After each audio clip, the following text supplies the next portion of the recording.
Most men destroy attraction before it even begins.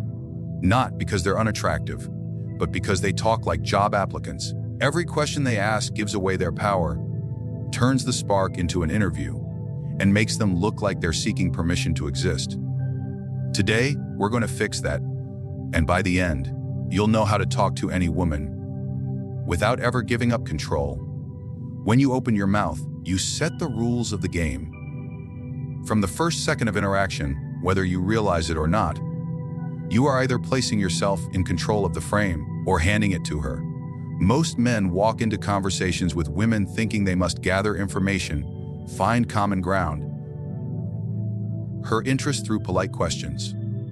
They don't realize this approach silently hands her the position of judge and positions them as the applicant standing before her court. The moment you start asking question after question, you give her the silent permission to dictate the flow of the conversation. You are no longer the man directing the experience. You are merely reacting to it. In this position, you have already lost, even if she smiles politely. The frame is the unspoken context of the conversation. Who leads, who follows, who decides the pace, and whose reality becomes dominant. It's not about the words alone. It's about who decides what those words mean. Women are masters at sensing this. If she feels you are following her mental lead, she will subconsciously treat you like a passive participant in her world. If you pull her into your frame from the first word, you turn her into the one reacting to you. This is the power you must guard from the very beginning. Instead of stepping into her space with curiosity and uncertainty, you step in with statements, observations, and confident declarations. You don't enter a room wondering if you are welcome. You enter as though the room was waiting for you. Your energy communicates that you have a reality she must discover, and the only way she can is by engaging with you. You do not arrive to learn about her. You arrive to let her experience you. This mental shift removes the urge to ask questions and replaces it with the urge to make her react. For example, a man who enters her world might begin with, "What do you do for work?" That sounds harmless, but it hands her the driver's seat. She now chooses the topic, tone, and direction. Contrast this with a man who steps in and says, "You look like someone who gets into trouble on purpose." That's not a question. That's a frame. It forces her to respond within your constructed reality. She either plays along, denies it, or laughs. But in all cases, she is reacting to you. In that moment, she has entered your frame without realizing it. When you control the frame, you create the rules of engagement. If you decide that this interaction is playful, it will be playful. If you decide it is mysterious, it will be mysterious. She will follow because humans naturally adapt to the dominant energy in the room. The reason most men never reach this level is because they are too focused on making the other person comfortable. But attraction does not grow in comfort alone. It grows in tension, curiosity, and the thrill of unpredictability. A controlled frame creates exactly that. Another common mistake men make is thinking the frame is something you can win halfway through the conversation. By the time you've been in an interaction for 5 minutes, the frame is already set. Trying to take control at that point often feels unnatural and forced, because you already trained her mind to see you as the follower. This is why the first words matter so much. They are the foundation on which every other moment is built. A frame set from the first second does not need to be fought for later. It simply exists, unchallenged. Controlling the frame does not mean being arrogant or rude. It means being so grounded in your own reality that you do not drift into hers unless you choose to. It means making statements that suggest you have a perspective worth exploring rather than fishing for hers. It means speaking as though you have no doubt that you are the most interesting presence in the moment. This doesn't come from loudness or bravado, it comes from certainty. Certainty is magnetic because it is rare. The beauty of controlling the frame is that it makes conversation easier, not harder. You are no longer scrambling for questions to keep her interested. Instead, you're making bold statements, sharing opinions, and drawing her deeper into your world. She will supply the questions. She will try to understand you. She will invest in finding out more because she feels she has stepped into something she cannot fully predict or control. That sense of unpredictability is addictive. The reason you avoid questions is not because they are inherently wrong, but because they shift the balance of power. Every question you ask is a small offering of control. Too many of them, and you've emptied your pockets completely.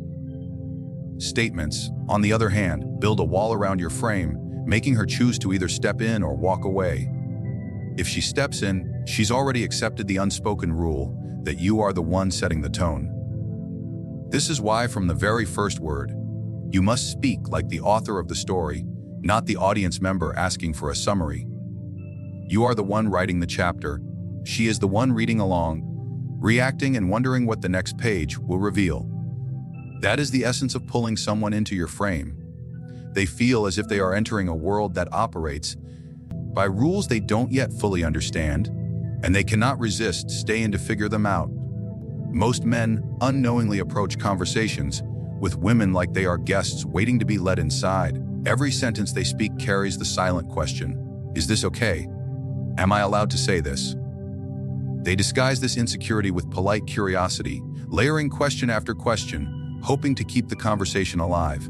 But questions seek permission. They tell her, you decide where this goes. Speaking with assumption removes that dynamic entirely. It is not about arrogance. It is about projecting that you already belong in the interaction, that your presence is not being tested. It is being experienced. When you speak with assumption, you are not asking her to open the door. You are walking in as though the door was already wide open. Instead of asking, do you like this place? You state, this is the kind of place you choose. Instead of asking, what do you do for fun? You declare, you look like someone who disappears on weekends and doesn't tell anyone where she's going. These statements shift the burden of engagement onto her in a way that feels playful and confident rather than interrogating. She must now react, clarify, or challenge you, all of which keep her invested in the exchange. Assumptions work because they bypass the logical gatekeepers in her mind. A direct question triggers the part of her brain that evaluates, filters, and decides how much she wants to reveal. An assumption, however, slips past that gate. It invites her to correct you if you're wrong or expand if you're right, both of which require her to contribute energy. That energy creates investment, and investment creates attraction. She begins to feel that she is part of something unfolding rather than something being pulled out of her. Speaking with assumption also changes the way you are perceived. When you ask too many questions, you resemble a man trying to qualify her, as if you're deciding whether she's worth your time. But ironically, the more questions you ask, the more she feels that you are the one seeking approval. When you make bold statements, you position yourself as someone who already has a strong sense of reality. You are not waiting for her to hand you a topic. You are placing her in a narrative you control. She might disagree with you. She might laugh. She might even be surprised. But all of those reactions are still on your terms. Another hidden strength of speaking with assumption is that it creates a frame of familiarity. Strangers ask questions. People who already feel close speak in statements. When you assume, you subtly communicate, I already understand something about you. This can trigger a feeling of connection far faster than traditional small talk. She begins to feel as if you've skipped the formalities and gone straight into the kind of conversation people have when they already know each other. Of course, the power of assumption is not in being correct. It's in being confident. You can make wildly playful or even intentionally wrong assumptions and still get a positive reaction if your delivery is relaxed and unapologetic. For example, telling her you seem like the type who pretends to like reading, but only buys books for the aesthetic, might be entirely untrue, but it forces her to respond with energy. She might laugh and admit you're wrong, or she might challenge you with, actually, I read more than you think. In both cases, she is now engaged in a game rather than an interview. This style of communication also keeps you out of the trap of over-investing. When you speak with assumption, you avoid giving away your full attention in a way that signals neediness. You are not chasing her story. You are creating a shared moment. Focus remains balanced, with both of you contributing. She doesn't feel like she's under a spotlight, and you don't feel like you're scrambling to keep her interested. Speaking with assumption can also be a subtle test of her energy. Some women will resist and push back in a playful way, showing they enjoy the banter. Others might seem defensive or cold, which tells you quickly whether she's worth your investment. By removing the safety net of endless questions, you force authenticity to surface much faster. This is not only powerful in attraction, but also in filtering out low-quality interactions that drain your energy. There is also a psychological principle at play here. The human brain naturally seeks to resolve inaccuracies. When you say something about her that is off the mark, she feels an almost automatic pull to correct you. This pull keeps her mentally hooked into the conversation. It's the same reason why an unfinished sentence or a half-told story is hard to ignore. The mind demands closure. By making statements instead of asking questions, you exploit that natural tendency, keeping her chasing the completion of the thought. What makes this approach especially effective is that it blends control with intrigue. You are not over-explaining yourself, you are not waiting for her approval, and you are not giving away all your cards at once. Each assumption is a spark, not a floodlight. It illuminates just enough to make her curious about what else you might say, how you might think, and what you might do next. In this way, you become the center of the interaction not by force, but by design. She finds herself leaning in, waiting for the next twist in the conversation, not because you demanded her attention, but because you spoke as though it was already yours. Most men approach conversation like they're operating a fact-gathering mission. They treat the interaction as if the goal is to know every detail about her life, her job, her hobbies, her favorite places. They believe if they can learn enough about her, they will somehow unlock attraction. But attraction is not a logical equation that appears when you have all the right answers. Attraction is emotional, irrational, and unpredictable by design. If you want her attention to deepen, you must stop aiming for the mind first and instead aim directly for her emotions. When her emotions move, her mind follows without resistance. Directing emotions begins with shifting your focus from what she is saying to how she is feeling. If you react only to her words, you're stuck in her frame, responding to whatever facts she gives you. But if you react to her tone, her body language, or the unspoken meaning behind her words, you change the level of the conversation instantly. For example, if she tells you she's been busy with work, most men respond with, "What do you do?" But a man who directs emotions might smirk and say, "Aye," the classic escape answer. Translation, you've been avoiding trouble. That shifts the energy from informational to playful, making her feel a mix of curiosity and amusement. The point is not to ignore what she says, but to steer it toward a feeling you want her to experience. If you want her intrigued, you speak in ways that create intrigue. If you want her amused, you lead with teasing or unexpected twists. If you want her to feel understood, you reflect her emotions back in a way that shows you see more than the surface.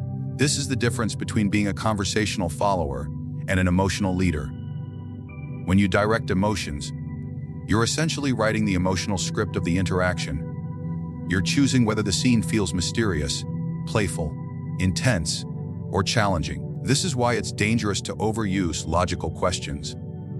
They shift the interaction toward analysis rather than experience.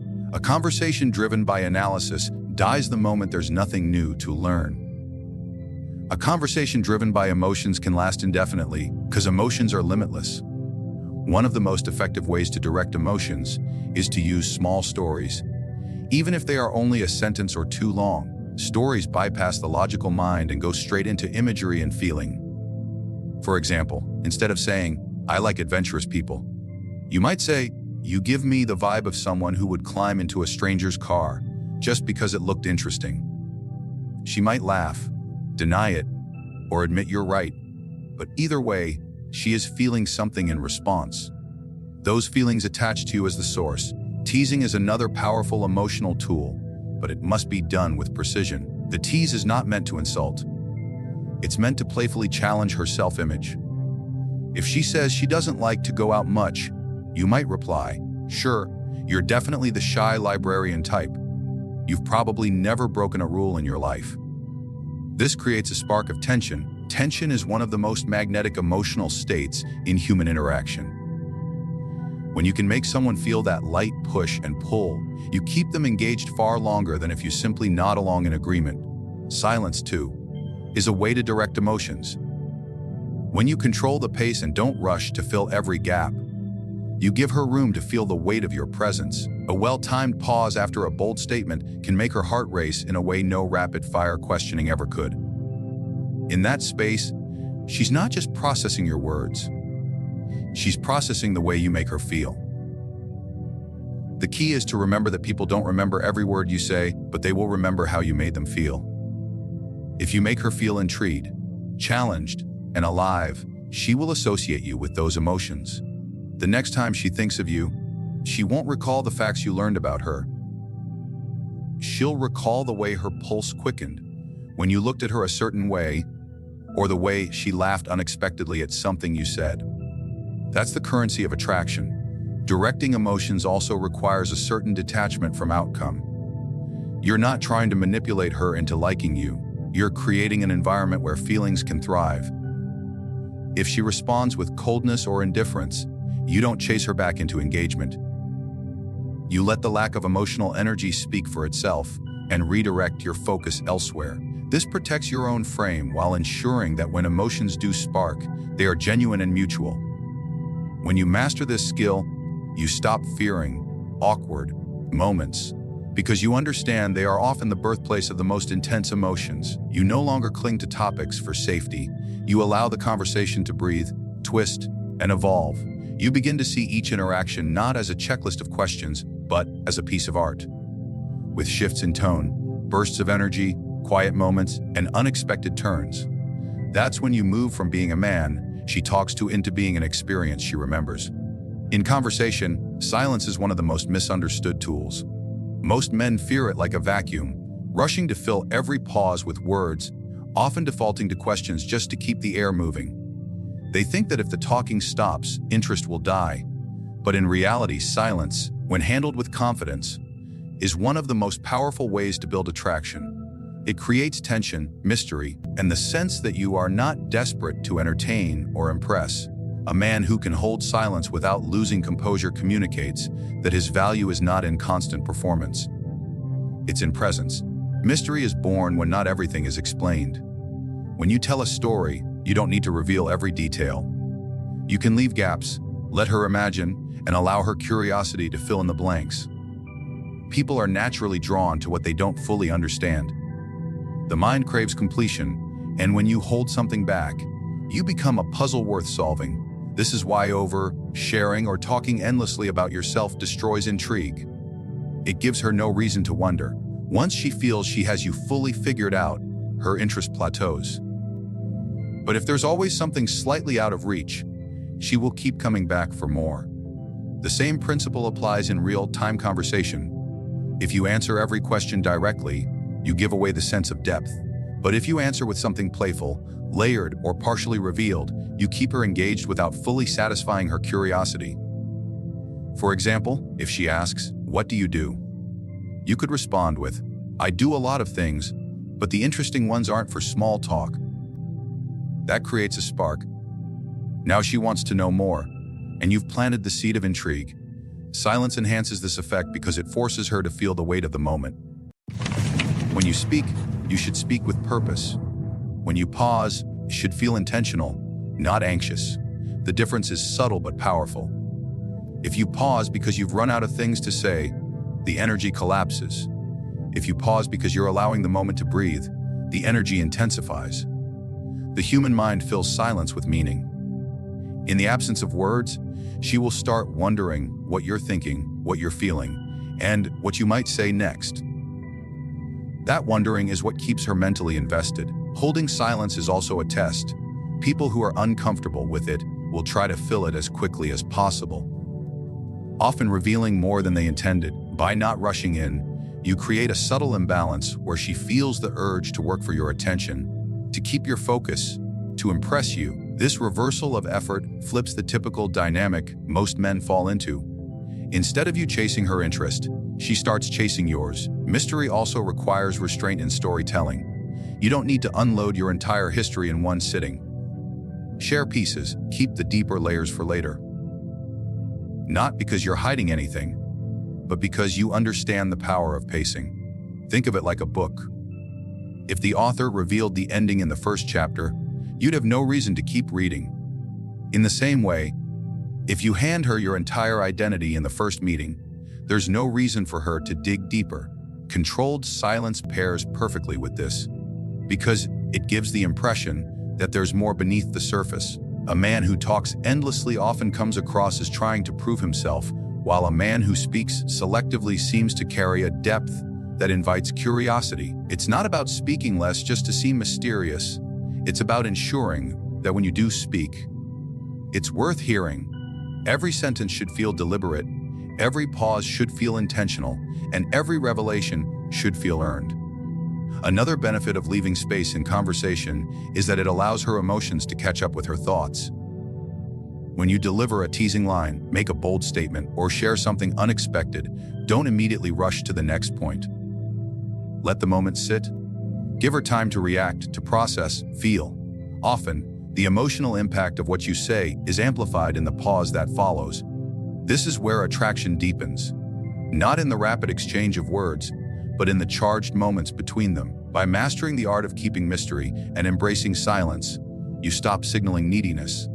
You're no longer trying to keep her with constant attention. Instead, you create the conditions where she invests in you, seeks your approval, and works to close the gap you've deliberately left open. She feels the pull to know more, to understand you better, to see what lies beyond the parts you've revealed. And the more she chases that understanding, the stronger her connection to you becomes. The man who understands these principles never walks into a conversation hoping to be chosen. He walks in already knowing he brings value, presence, and a reality worth stepping into.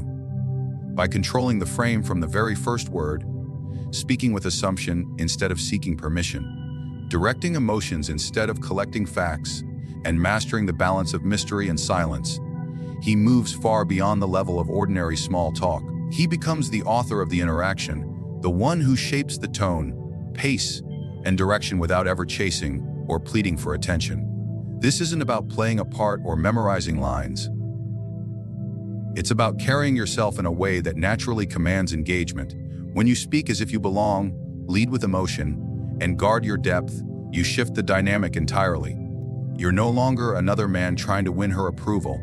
You are the experience she remembers, the presence she feels, and the standard against which all others are measured.